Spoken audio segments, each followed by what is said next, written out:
So we are going to talk about something which a lot of students ask me. Okay, how to start speaking English as a beginner. Just want to add a bonus tip here. A great method to train your brain to think in English. That everyone should learn survival English at least. Okay, in the initial days. Hi Rupal, how are you? Hi Vikram, good evening. I'm doing well. Sorry, the weather is a bit gloomy today, but I am feeling good. And I'll just have a cup of coffee and ready to get started. Yeah, that's really amazing. Here also it's raining and the atmosphere is quite good here. And I would say it's kind of pleasant weather here. So I was enjoying. Yes. Yeah, it was pleasant. Here it is gloomy. Though it rained for a while, but after that it's like clouded and overcast. So it's a gloomy day. Yeah, before that the atmosphere was kind of humidity level was increasing day by day. So then it Mhm. was raining and in the morning it was extremely windy. So I spent a lot of time outside of my house. Wow, that's great. So you live in MP, right? If I'm not wrong. Yes, I'm from Madhya Pradesh. Okay, so I am from Madhya Pradesh as well, so I know greenery is a lot there. Yes, absolutely. So, as we have Okay, already discussed many topics, so today you just want to continue with the topic or you just want to go ahead with the something general? yes, I was actually thinking about something and I thought, why not discuss it with you? Okay, so we are going to talk about something which a lot of students ask me. Okay, how to start speaking English as a beginner. And I get this question a lot of times. And I thought it's better to share some simple practical tips which these people, beginners, can use and start speaking in English. And maybe your advice can help them. Yeah, definitely. That's really a great approach. And whatever the question that you have raised, whenever I try to conduct some sort of sessions, so I also come across frequently asked question how I can begin my journey. I just want to learn English, that kind of questions.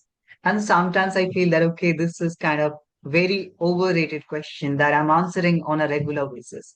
Learning a language is not a difficult task, but using the wrong method can make it complicated. That's what I personally feel. I concur with that. Whatever you said is actually right because whenever we see on the internet, there are so many ways to learn English or start speaking English, for beginners. And sometimes it is so perplexing that students or learners, they're confused. Okay, where to start, how to start. Okay, they are giving me methods, but these methods are not working for me. Okay, these methods are a bit complex. I just can't wrap my head around this. So this happens a lot of times. So I was actually expecting some proven practical tips from you.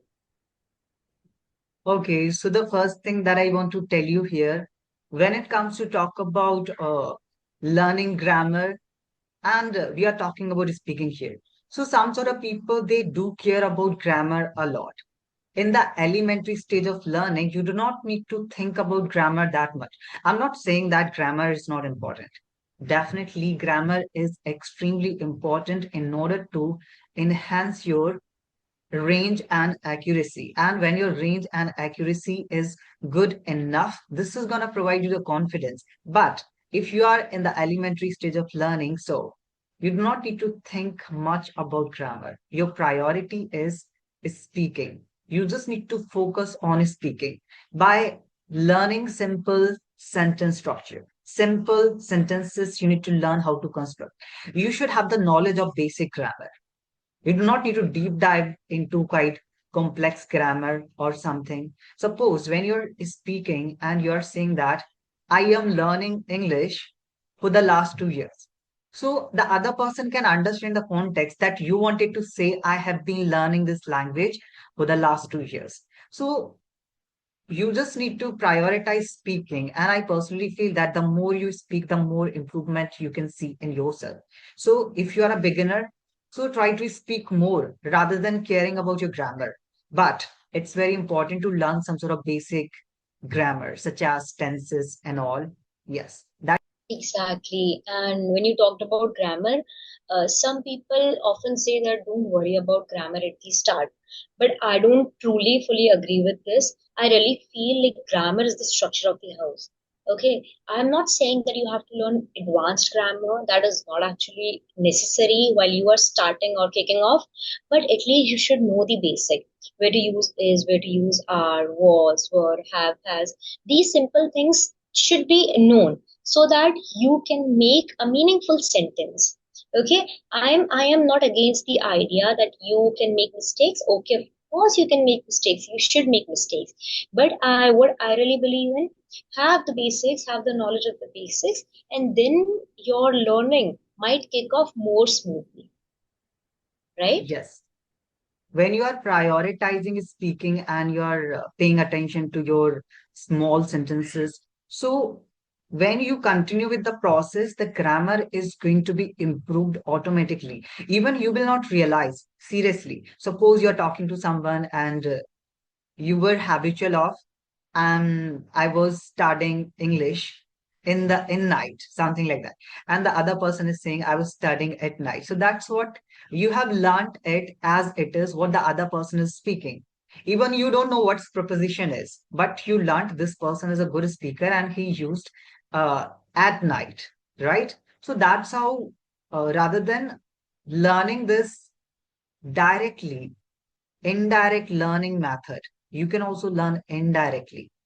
Yes, Yes, and I just want to add here that this is why listening plays an important role. Okay, listening to good communicators or speakers will always sail your boat smoothly. Because I remember it was years back when I heard someone saying, if I were rich. Okay, and I questioned in my mind that why did he say if I were rich and not I was rich? Because I listened to him properly, but I knew that he is a great speaker, or he is a great good speaker. So I came back home and I searched on Google and realized that if I were rich is the correct sentence. And there is yes, a rule behind it. Hypothetical yes. situations. Hypothetical Yeah, situation. Yes, exactly, exactly. So yes, this is how you learn, okay? But do not always focus on grammar every time, but instead of speaking so that you can pick grammar or grammar rules or grammar basics from there. absolutely. That's really a great approach. And apart from that, the biggest problem, if you're a non-native speaker, if your mother tongue is Hindi or some other dialect, so thinking in English, because we often try to translate Hindi to English. So somehow uh, it is going to be quite difficult because when you're going to translate, so this is going to break the flow of your speaking. Because whatever the time that you're giving in order to translate your sentences from your mother tongue to English language, so it will take a bit time. So here it will delay your fluency somehow. So it's very important to practicing thinking in English. Rather than thinking in long sentences, you can think in chunks. Suppose you wanted to say that uh, I'm feeling hungry. I would like to have food. It's kind of very long sentence, right? So you can just remember the things in words. You can think what you want, food, need. Only two words you have remembered quickly. And you can say normally, I I need food. I want food. If you're not getting the word hungry or something. So that's how by thinking in words, this can help you to train your brain. And you need to Absolutely, prioritize the context. Means exactly. whatever the message or whatever the thought that you just want to express to the other person, you have already done it by using the simple sentence, right? Means alternative. It's not necessary to use the same sentence. You can also use simple language, very simple sentences if you're a beginner. Yes, And I have heard this a lot from my students who are at beginner level. How can I think in English if I don't know many words yet? So, what I always suggest is start small. Don't try long sentences. For example, मैं चाय बना रही हूँ. So, in this sentence, if you know the English of chai, okay, मैं, it's enough. Chai is tea. मैं is I. Okay, I am making tea. Okay, so what I tell them that often, that try to put them or take them into chunks or take those long sentences into consideration, but don't start practicing with long sentences. Okay, always start with small chunks. Okay, drink, tea, I am, making, such small words, so that when you repetitively speak such words, your mind will be accustomed to start making and thinking in English. Absolutely. And sometimes if our words are not in a chronological order, so I just say them like, you do not need to worry about it. Firstly, you need to try at least to construct your sentences. Yes. So that's really a great thing which you have included. And I always say one thing that if you don't know how to talk to yourself, you cannot talk to other people. So if you are a language learner, you must talk to yourself. Whenever you're walking, you are doing any kind of work, and you have already given a good example. Suppose if you are preparing a cup of tea, so whatever the activities that you're doing, you can think in your brain. Now I'm going to bring sugar, now I need to take ginger if you want to add flavor in the tea. So that's how you can create small sentences. And every day, just try to talk to yourself at least 5 to 10 minutes. Anything you can talk, whatever you have done today. Suppose in the morning, you can say, today I have practiced English. And you can also ask questions to yourself, why my English is not improving, that kind of question, and answer yourself. You can give answer to yourself.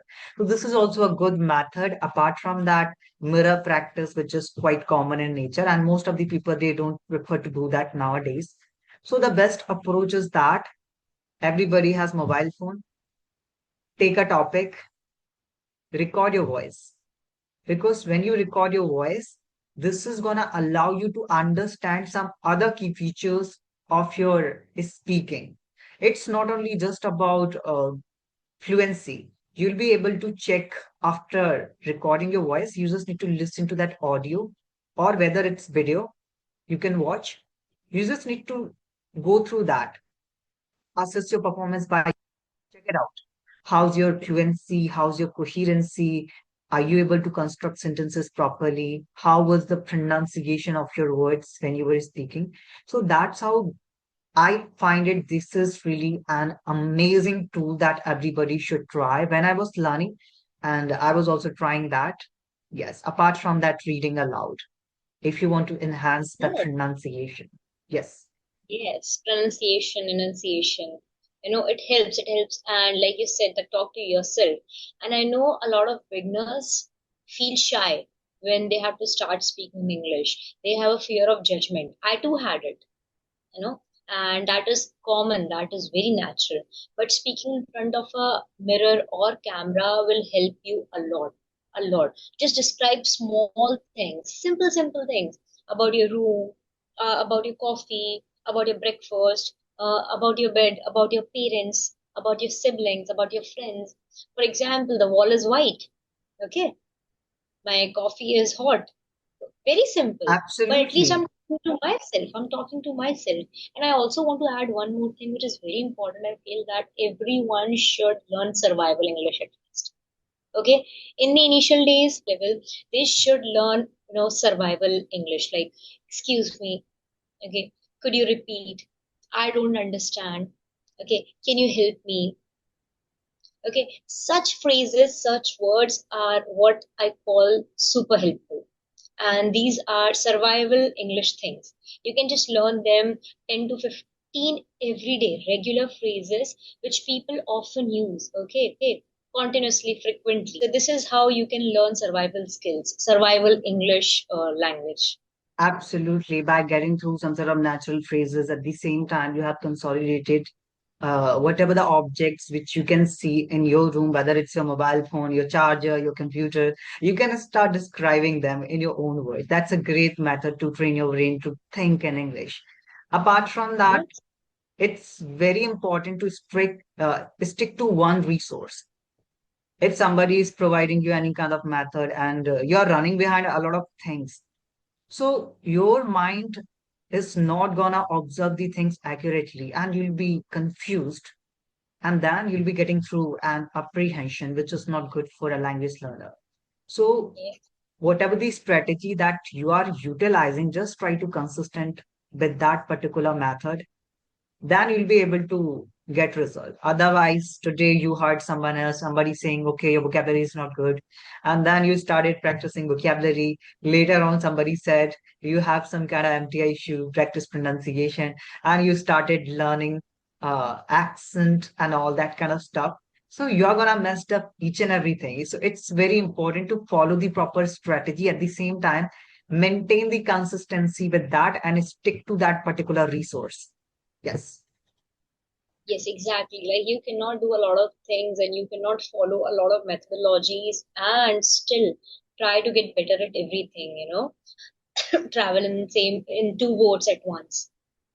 Okay, absolutely. this is why it is very important because what happened, we often see that there are so many YouTube channels, YouTube videos. Then these learners first, they stumble upon some YouTube videos. Then they feel that we should go for books. Then they feel like we should download apps and as many things as it gets.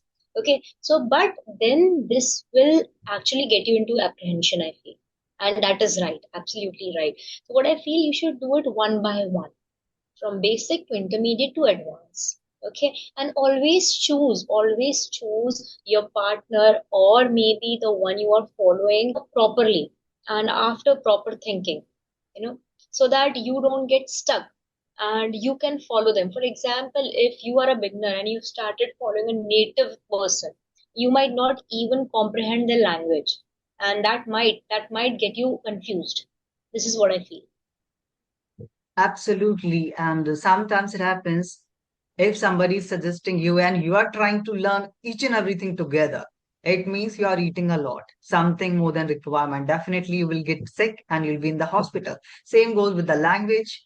If you are trying to do a lot of things together, so you won't be able to acquire anything. Somehow this is gonna make you feel like you are pressurizing yourself, and when you are pressurizing yourself, so learning process is going to be very stressful.